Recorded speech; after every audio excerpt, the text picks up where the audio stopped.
Hello, Social Dragoons. My name is Alex, and welcome back to Let's Play Cuphead. In today's video, we're tackling Isle 2, and we're going to begin with a plane battle, specifically against Jimmy the Great, which is basically a genie from Aladdin mixed with Jafar.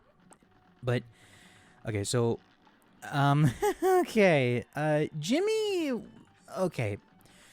So, I know that in one of the previous videos I said that I don't like the dogfight levels, and Jimmy is pretty much a good example of this. Like, it took me so many retries and deaths until I got the run that you see today. So, how Jimmy works is that he starts out in his phase 1, where he basically summons things from his chest. Well, like a treasure chest. Then he goes into that pillar state, which is very useful for your bombs, because assuming you can get a dead target or dead bullseye, they pretty much go down like almost no problem. The sarcophagus phase is also really good for your bombs too, because like you'll have a good chance to hit him, and they do a lot of damage. Now, with this particular phase, it is very annoying because of the hat, because the hat is constantly moving and it shoots out pellets. Meanwhile, you have this marionette of your character shooting basically giant blue and pink bullets. Though, thankfully, when the, well, you don't have to deal with it too long if you used your a super on it already. And this phase also really sucks because you have these pyramids which block your shots, and they can also hurt you while you're trying to hit Jimmy, who also has like these ringed energy blasts that you saw. But it did take me a while in order to get rid of him, and also this is without his, well, okay, so part of the update for a Cuphead that coincided with the game being released on other platforms that weren't PC and Xbox. If you spin around in a circle for like a few seconds, you'll get a message from Jimmy saying that he granted a wish, and this wish is basically giving you 6 health instead of 3, and it only lasts until you beat the next boss. Now, like any genie, you only get 3 of these things. Like, you only get 3 wishes for an extended health bar. I did use all 3 during the final segment of this playthrough, but I gotta tell you, I was tempted to use it again in Isle 2. I was so goddamn tempted. But, sorry, I'm just, I have finally been able to beat the game, as you, at the time of this voiceover. And, unfortunately, there's one boss that I'm not going to be able to show you, but I'll try my best to do some edits to just so you guys know what exactly I'm doing here. Well, what exactly I had to deal with. So, anyway, now the second mausoleum is a little bit more tricky than the first one, but it's not as bad as the final one. Seriously, I was raging so freaking hard in that one. Like I get that it's like the final area of the game, but it's not even that. It's the penultimate area, the second to last, you know? But anyway, your reward for beating the Mausoleum 2 is a super invincibility move. Now, this only lasts for like a few seconds, and for the penultimate fight, it can be useful if you're not in a biplane area, or if you actually have all the cards for it.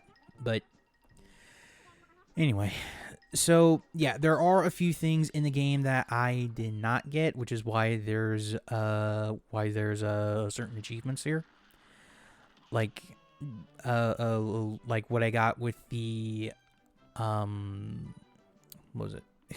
I can't freaking get the words right. But anyway, so for the next fight, we're actually going to be trying a fight that also really annoyed me first time playing it, and still kind of annoys me today. As soon as I actually just take a little break from recording, because like one of the things that I like to do is to fight each boss separately, and then I can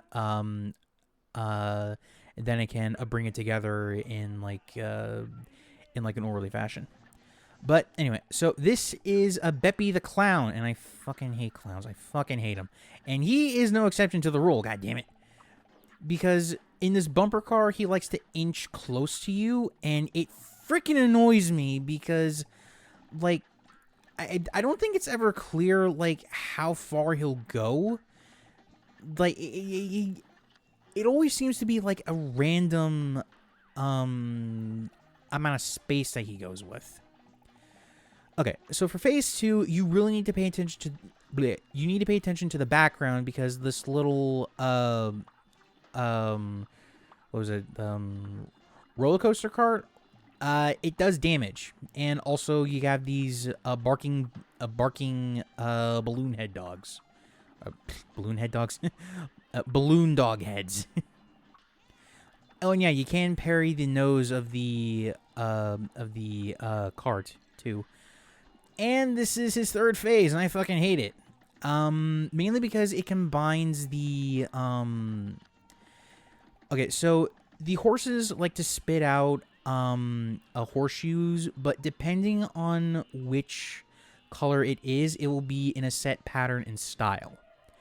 However, you need to pay attention to where he will be in addition to the coaster cart. Now, the final phase, however, is a very good instance of the spread shot actually being useful because you'll notice that like almost every shot is hitting it, which is a strength of the spread shot. And of course, you also need to watch out for the penguins, but I mean, like, assuming you got the right amount of health, this is going to be like no problem at all. Well, it really shouldn't be too much of a problem. Really, the horse section is where I think it will be the worst, but your mileage may vary. And yeah, he did cause me quite a few deaths, but not as much as others. And I think after this one, did I do a run and gun? I think it did. I think I did a run and gun, or Oh yeah, if you talk with this juggler here, they'll give you a coin, which I immediately would spend out for the charge shot because, unironically, throughout, or no, wait, they didn't. Crap. Oh, that's right. This opened up another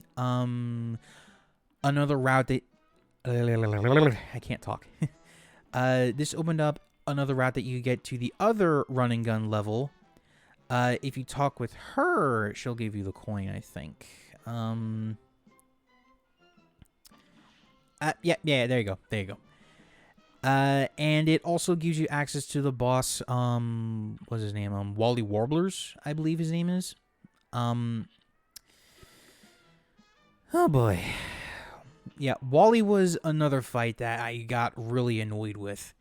And again, it's because he's a biplane boss. I think that it's like I think it's like a unanimous thing for me here. Like oh crap! I need to update the retry count. Shit. God, more editing for me. Damn it! Why'd I forget that? Anyway, so as I was trying to say, I think by far the worst fights for me are the biplane fights. I really don't like them. and it's natural to be critical of a game that people like, you know, because no game is perfect, right? And that is especially true with this game. Like I remember when people were like really praising the game, and not really mentioning the difficulty all that much. But I mean, like it is unanimously agreed Cuphead is a very hard game, and that is by design. However, I do think that you can be a hard game, but not do a lot of the archaic traps that this game likes to do. A case in point, the 3 hit point system. I would have preferred like a health bar, and enemies had a rare chance to spawn health, sort of like a Mega Man game, because this game almost plays like a Mega Man game to begin with. Most of the game is bosses, very memorable ones at that. It has great music. Certain weapons do better against certain bosses than others. And you know, it's like I think there's a lot of a shared DNA with a Cuphead and Mega Man, which actually might be what Mugman is a reference to. Now that I think about it, I mean they're both they're both blue. It makes sense, right? But anyway. So that is the second to last run and gun that I'll show you for the playthrough. At least I believe it is. I think it's the last, or at least the second to last run and gun. Because after a bit, I was like, okay, I am not going to torture myself anymore with these. I got the weapons I want. I got the charm I want. And I really should have just stopped after the second mausoleum for the supers. But, well, you know. So, what was I going to talk about? Right. So the charge shot, right? Now, you need to hold down the fire button in order for this thing to work properly. Because the more that you hold it down, the more that it builds up a charge. And once fully charged, this thing does a lot of damage, and bear in mind, the current build of the game has basically had to patch out the charge shot damage.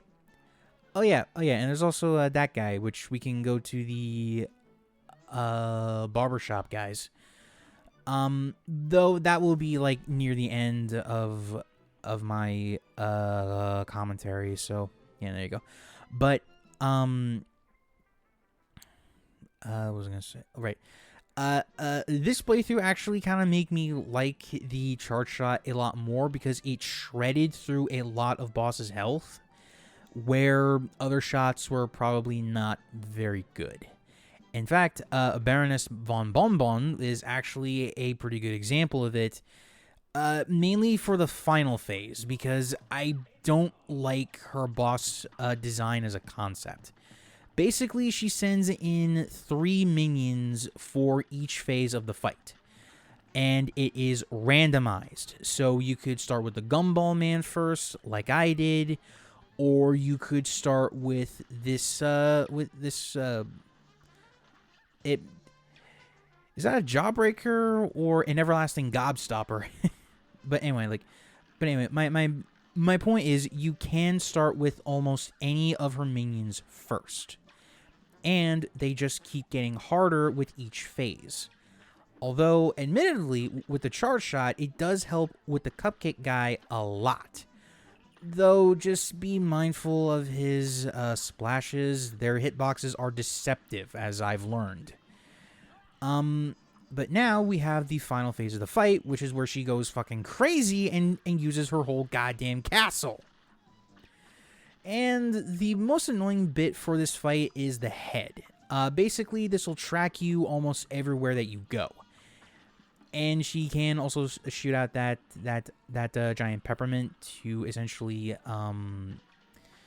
try to punish you for staying on the ground for too long, but it's also a parry. It's also a parry item, so you can try to get through it as best you can. But yeah, a simple timing of the first super. If you charge shots, and boom, pretty much done. Not at least, after like several attempts, but I mean, who's really counting, right? But before we end the video and do the barbershop thing, I did want to do this final this final run and gun to show you like why I hate this. As to show you why I didn't want to do this anymore. Because I did try to fight Grim Matchstick earlier, but I was not having any fun with this. Well, I wasn't having fun with it, so, Anyway, so this is an anti-gravity level. Yes, anti-gravity in a platform shooter game. Fuck my life. These types of levels suck. Like, come on. Like, I get that it's, like, the only time that it happens, but that still doesn't deny that it fucking sucks, Nobody likes anti-gravity platformers. Like, seriously.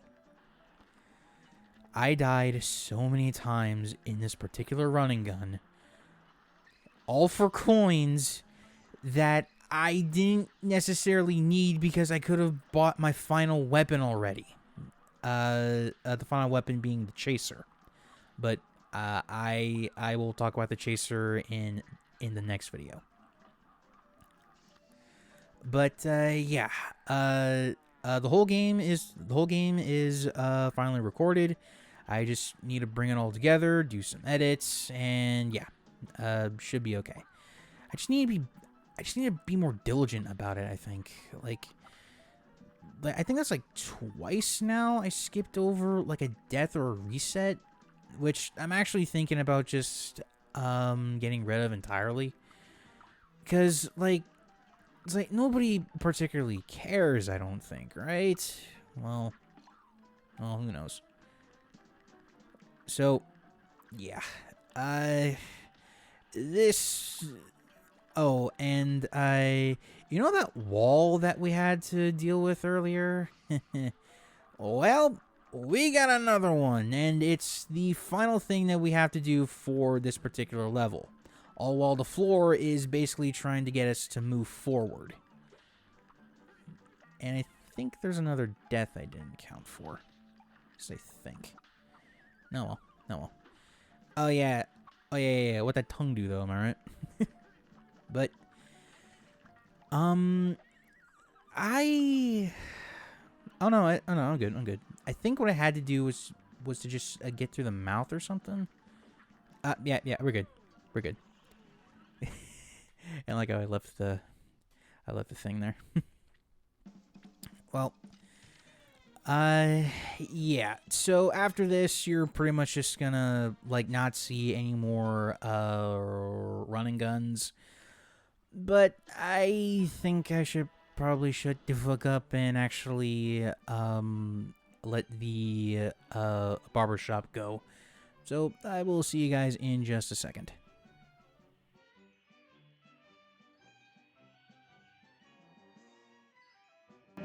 It's nice to rest your eyes and maybe go outside. Grab a book and get some air. So what are you waiting for? Why not take a quick break? Tune the radio. There's chores to do, there's leaves to rake. Strum the old banjo. You can practice your Lindy Hop. And maybe later sing with your barbershop. Why not take a little quick break and come back for more? Then come back for more. come back for more. I love little details like that. But thank you so very much for watching the video. If you enjoyed it, please be sure to leave a like, comment your thoughts down below, and if you're new around here, please subscribe to the channel because we're on the road to 1,000 subscribers, and every little click helps out a lot more than you think. Until next time, Celestial Dragoons, remember, reach for the stars.